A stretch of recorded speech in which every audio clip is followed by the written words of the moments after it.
O Evangelho, capítulo 21. Falsos cristos e falsos profetas. Conhece-se a árvore pelos frutos.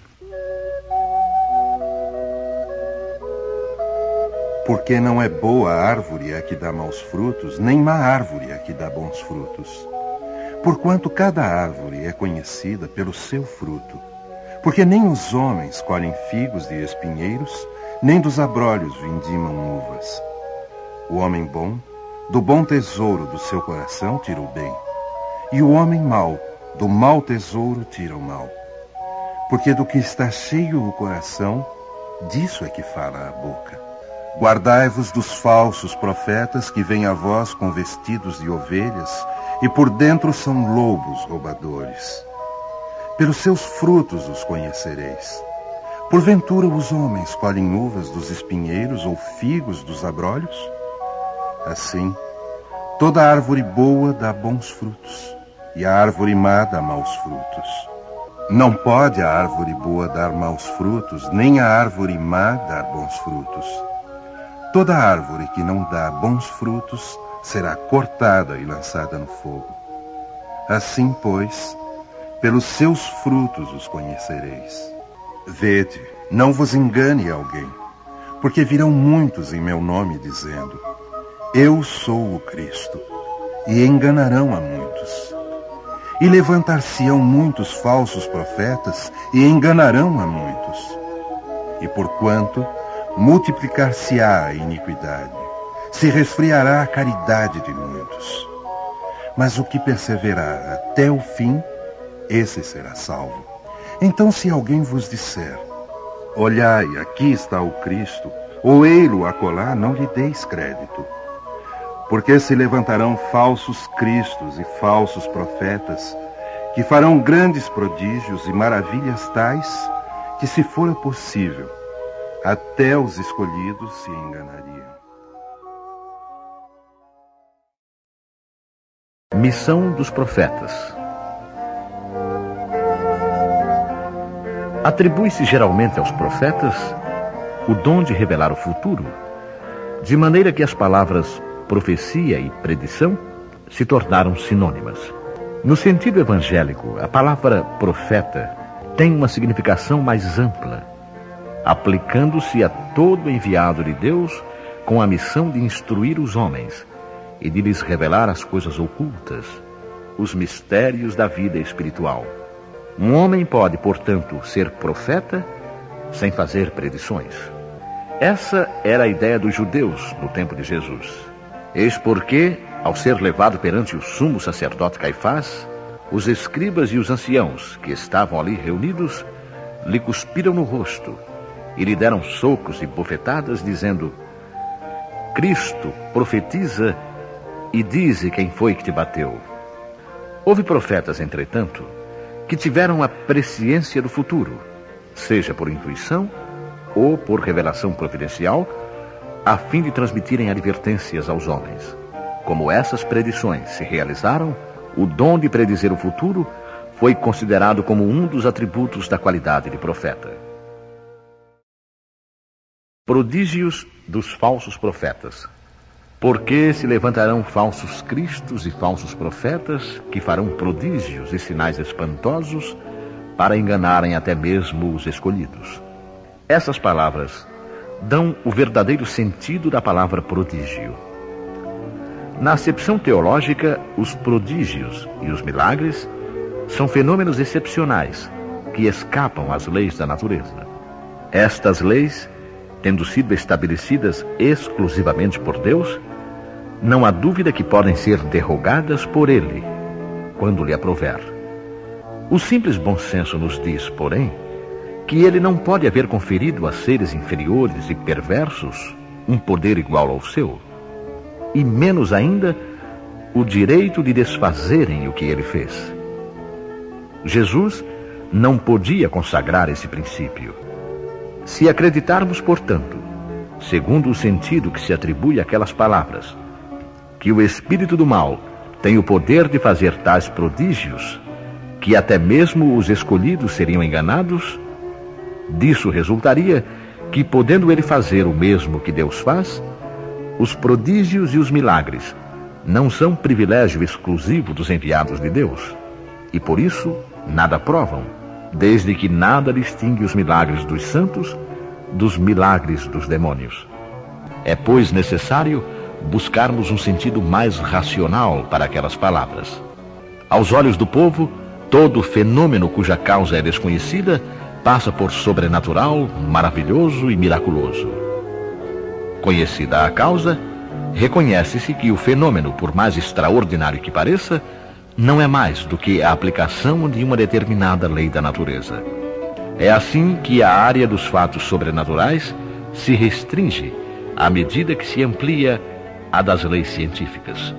Desde todos os tempos, certos homens exploraram em proveito de sua ambição, de seus interesses e de seu desejo de dominação, certos conhecimentos que possuíam para conseguirem o prestígio de um poder supostamente sobre-humano ou de uma pretensa missão divina.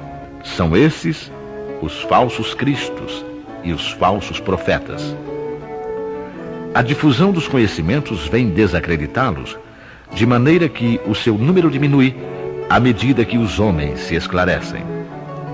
O fato de operarem aquilo que, aos olhos de algumas pessoas, parece prodígio, não é, portanto, nenhum sinal de missão divina. Esses prodígios podem resultar de conhecimentos que qualquer um pode adquirir, ou de faculdades orgânicas especiais que tanto o mais indigno como o mais digno podem possuir. O verdadeiro profeta se reconhece por características mais sérias, exclusivamente de ordem moral. Não acrediteis em todos os espíritos. Os fenômenos espíritas, longe de confirmarem os falsos cristos e os falsos profetas, como algumas pessoas gostam de dizer, vêm, pelo contrário, dar-lhes o último golpe. Não soliciteis milagres nem prodígios ao Espiritismo, porque ele declara formalmente que não os produz. Da mesma maneira que a física, a química, a astronomia, a geologia revelaram as leis do mundo material, ele vem revelar outras leis desconhecidas que regem as relações do mundo corpóreo com o mundo espiritual. Essas leis, tanto quanto as científicas, pertencem também à natureza, dando assim a explicação de uma ordem de fenômenos até agora incompreendidos. O Espiritismo destrói o que ainda restava do domínio do maravilhoso. Como se vê, os que fossem tentados a explorar esses fenômenos em proveito próprio, fazendo-se passar por enviados de Deus, não poderiam abusar por muito tempo da credulidade alheia e bem logo seriam desmascarados. Aliás, como já ficou dito, esses fenômenos nada provam por si mesmos. A missão se prova por efeitos morais que nem todos podem produzir. Esse é um dos resultados do desenvolvimento da ciência espírita que, pesquisando a causa de certos fenômenos, levanta o véu de muitos mistérios. Os que preferem a obscuridade à luz são os únicos interessados em combatê-la. Mas a verdade é como o sol. Dissipa os mais densos nevoeiros. O Espiritismo vem revelar outra categoria de falsos cristos e de falsos profetas, bem mais perigosa, e que não se encontra entre os homens, mas entre os desencarnados. É a dos espíritos enganadores, hipócritas, orgulhosos e pseudo-sábios que passaram da terra para a erraticidade e se disfarçam com nomes veneráveis para procurar, através da máscara que usam, tornar aceitáveis as suas ideias, frequentemente as mais bizarras e absurdas. Antes que as relações mediúnicas fossem conhecidas, eles exerciam a sua ação de maneira mais ostensiva, pela inspiração, pela mediunidade inconsciente, auditiva ou de incorporação. O número dos que, em diversas épocas, mas sobretudo nos últimos tempos, se apresentaram como alguns dos antigos profetas, como o Cristo, como Maria, sua mãe, e até mesmo como Deus, é considerável. São João nos põe em guarda contra eles quando adverte: meus bem-amados, não acrediteis em todos os espíritos, mas provai se os espíritos são de Deus, porque muitos falsos profetas se têm levantado no mundo. O Espiritismo nos oferece os meios de experimentá-los ao indicar as características pelas quais se reconhecem os bons espíritos, características sempre morais e jamais materiais.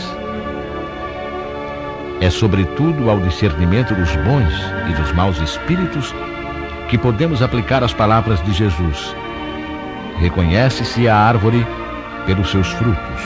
Uma boa árvore não pode dar maus frutos, e uma árvore má não pode dar bons frutos. Julgam-se os espíritos pela qualidade de suas obras, como a árvore pela qualidade de seus frutos. Se alguém vos disser: o Cristo está ali, não o procureis, mas, ao contrário, ponde-vos em guarda, porque são numerosos os falsos profetas. Então, não vedes quando as folhas da figueira começam a embranquecer? Não vedes os numerosos rebentos ansiando pela época da floração? E o Cristo não vos disse: conhece-se a árvore pelos seus frutos? Se, pois, os frutos são amargos, considerais a árvore má. Mas, se são doces e saudáveis, dizeis: nada tão puro poderia sair de um tronco mau. É assim, meus irmãos, que deveis julgar. São as obras que devem ser examinadas. Se os que se dizem revestidos do poder divino revelam todos os sinais de semelhante missão, ou seja, se eles possuem no mais alto grau as virtudes cristãs e eternas, a caridade, o amor, a indulgência, a bondade que concilia todos os corações, e se confirmando as palavras lhes juntam os atos, então podereis dizer: estes são realmente os enviados de Deus. Mas desconfiai das palavras melífluas, desconfiai dos escribas e dos fariseus que pregam nas praças públicas vestidos de longas vestes. Desconfiai dos que pretendem estar na posse exclusiva e única da verdade. Não, o Cristo não está lá, porque aqueles que ele envia para propagar a sua santa doutrina e regenerar o povo são sempre, a seu próprio exemplo, mansos e humildes de coração acima de tudo o mais. Os que devem, por seus exemplos e seus conselhos, salvar a humanidade que corre para a perdição e se desvia por caminhos tortuosos, serão, antes de mais nada, inteiramente modestos e humildes. Todo aquele que revela um átomo de orgulho, fugi dele como de uma lepra contagiosa que corrompe tudo o que toca. Lembrai-vos de que cada criatura traz na fronte, mas sobretudo nos atos, a marca de sua grandeza ou de sua decadência. Avançai, pois, meus queridos filhos, marchai sem vacilações, sem segundas intenções, na bendita caminhada que empreendestes. Avançai sempre, sem nenhum temor, e afastai corajosamente tudo o que poderia dificultar a vossa marcha para o objetivo eterno. Viajores, não estareis mais do que um breve tempo nas trevas e dores da prova, se vossos corações se deixarem levar por esta suave doutrina que vem revelar-vos as leis eternas, satisfazendo todas as aspirações da vossa alma diante do infinito. Sim, desde já podereis corporificar esses silfos alígeros que perpassam nos vossos sonhos e que, tão efêmeros, só podiam deleitar o vosso espírito sem nada dizerem ao vosso coração. Agora, meus amigos, a morte desapareceu, cedendo lugar ao anjo radioso que conheceis, o anjo do reencontro e da reunião. Agora, vós que bem cumpristes a tarefa que o Criador vos deu, nada mais tendes a temer da sua justiça, porque ele é Pai e perdoa sempre aos seus filhos desgarrados que clamam por misericórdia. Continuai, portanto, avançai sem cessar. Que a vossa divisa seja a do progresso constante em todas as coisas, até chegardes ao termo feliz em que vos esperam, afinal, todos aqueles que vos precederam. Erasto, Paris, 1862. Desconfiai dos falsos profetas. Esta recomendação é útil em todos os tempos, mas sobretudo nos momentos de transição em que, como neste, se elabora uma transformação da humanidade. Porque nesses momentos, uma multidão de ambiciosos e farsantes se arvoram em reformadores e messias. É contra esses impostores que se deve estar em guarda. E o dever de todo homem honesto é desmascará-los. Perguntareis sem dúvida como se pode conhecê-los. E eis aqui os seus sinais. Não se confia o comando de um exército senão a um general hábil e capaz de o dirigir. Acreditais que Deus seja menos prudente que os homens? Ficais certos de que ele só confia missões importantes aos que sabem que são capazes de cumpri-las, porque as grandes missões são pesados fardos que esmagariam os carregadores demasiado fracos. Como em todas as coisas, também nisto o mestre deve saber mais do que o aluno. Para fazer avançar a humanidade, moral e intelectualmente, são necessários homens superiores em inteligência e moralidade. Eis porque são sempre espíritos já bastante avançados, que fizeram suas provas em outras existências, os que se encarnam para essas missões. Pois se não forem superiores ao meio em que devem agir, nada poderão fazer. Assim sendo, concluireis que o verdadeiro missionário de Deus deve provar que o é pela sua superioridade, pelas suas virtudes, pela sua grandeza, pelos resultados e a influência moralizadora de suas obras. Tirai ainda esta outra consequência.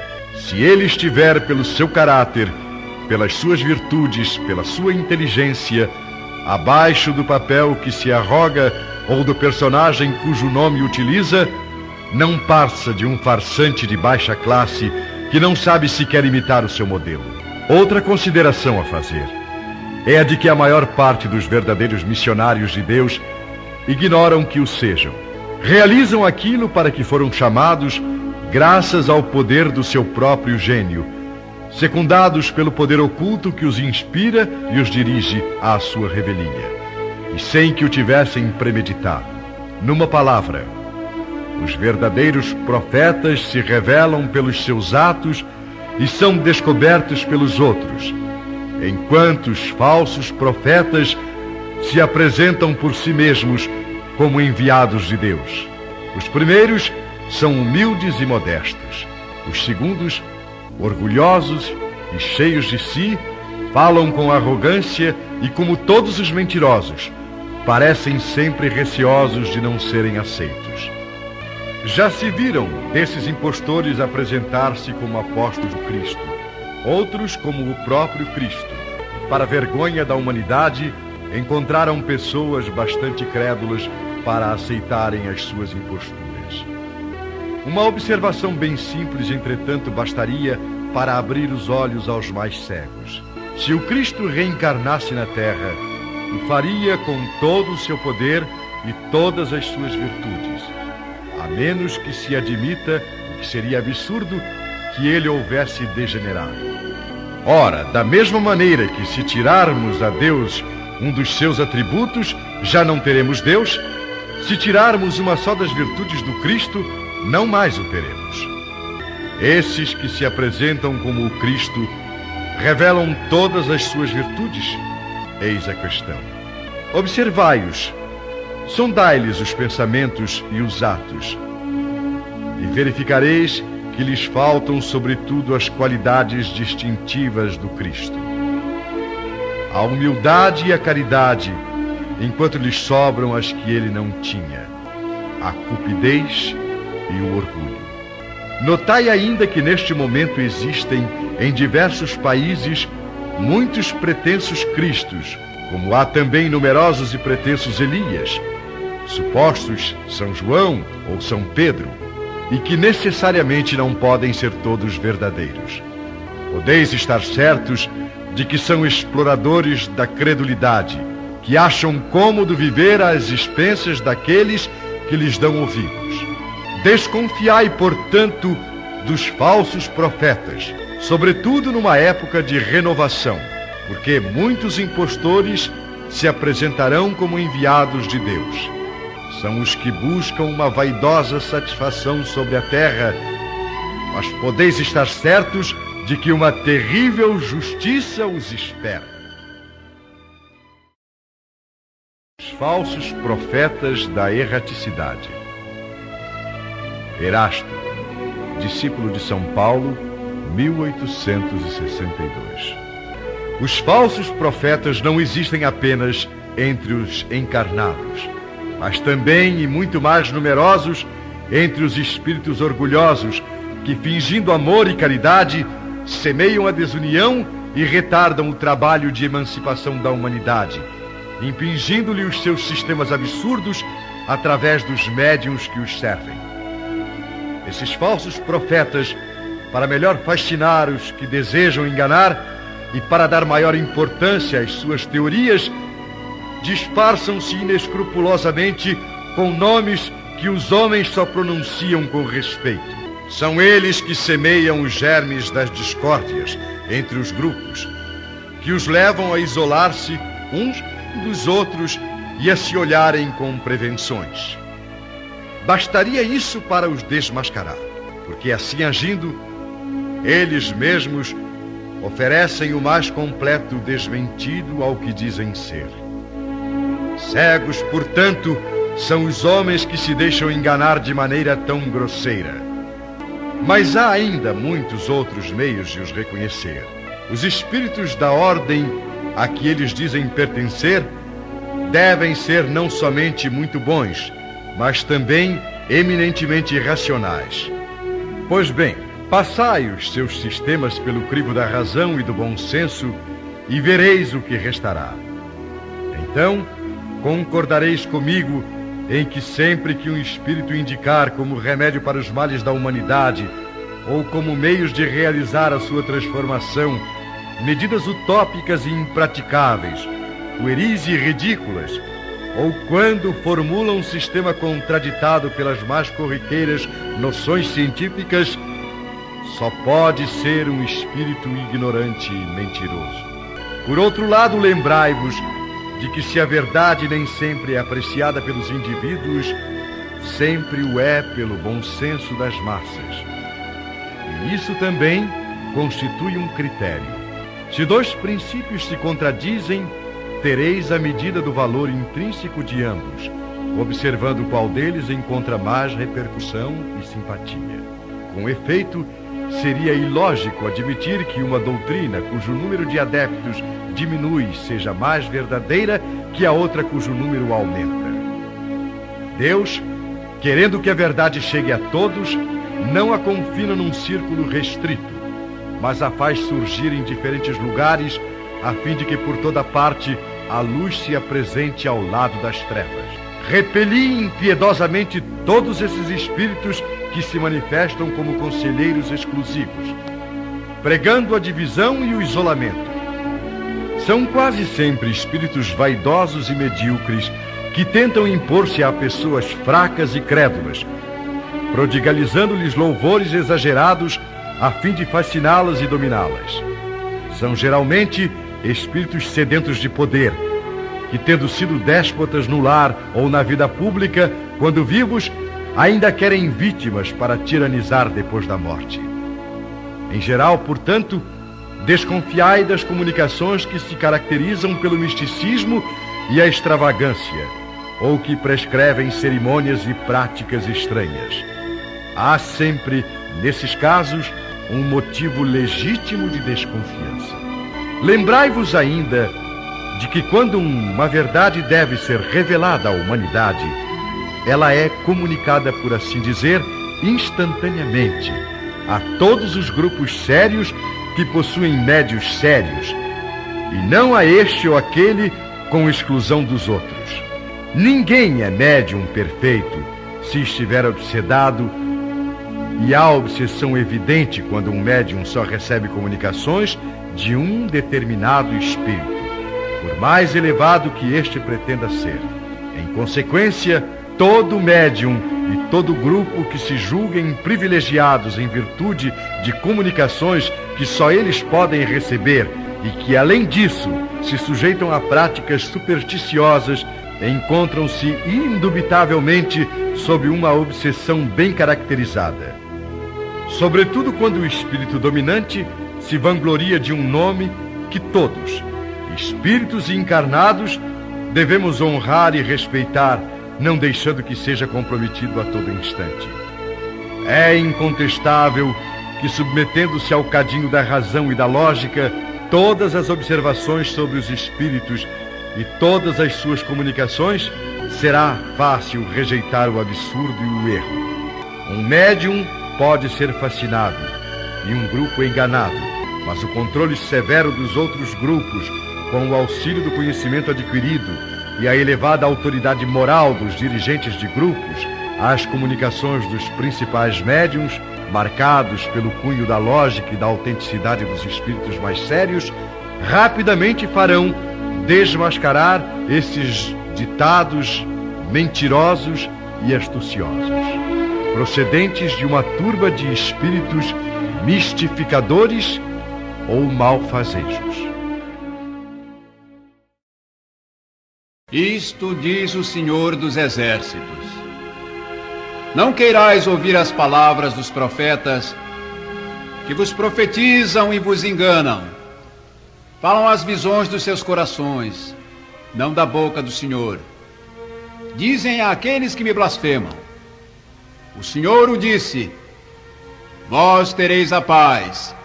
E a todos aqueles que andam na corrupção do seu coração disseram: não virá sobre vós mal. Mas qual deles assistiu ao conselho do Senhor e viu e ouviu a sua palavra? Quem considerou a sua palavra e o ouviu? Eu não enviava estes profetas e eles corriam. Não lhes falava nada e eles profetizavam. Tenho ouvido o que disseram os profetas que em meu nome profetizaram a mentira e dizem: sonhei, tenho sonhado. Até quando se achará isto no coração dos profetas que vaticinam a mentira e que profetizam as seduções do seu coração? Pois te perguntar este povo, ou profeta, ou sacerdote, dizendo: qual é o peso do Senhor? Lhes direis: vós sois o peso, porque eu vos hei de arrojar, diz o Senhor.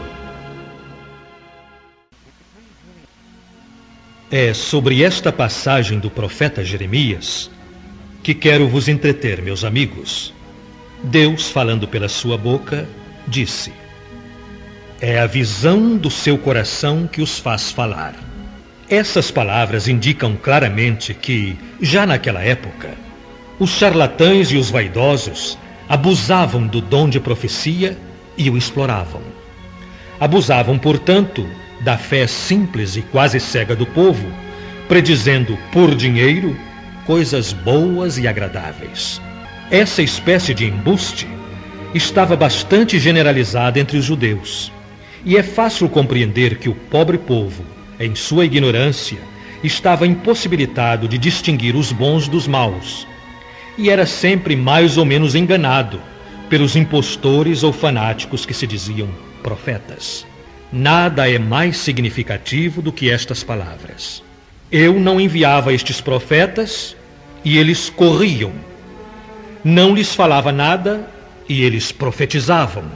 Mais adiante encontramos: tenho ouvido o que disseram os profetas que em meu nome profetizaram a mentira e dizem: sonhei, tenho sonhado.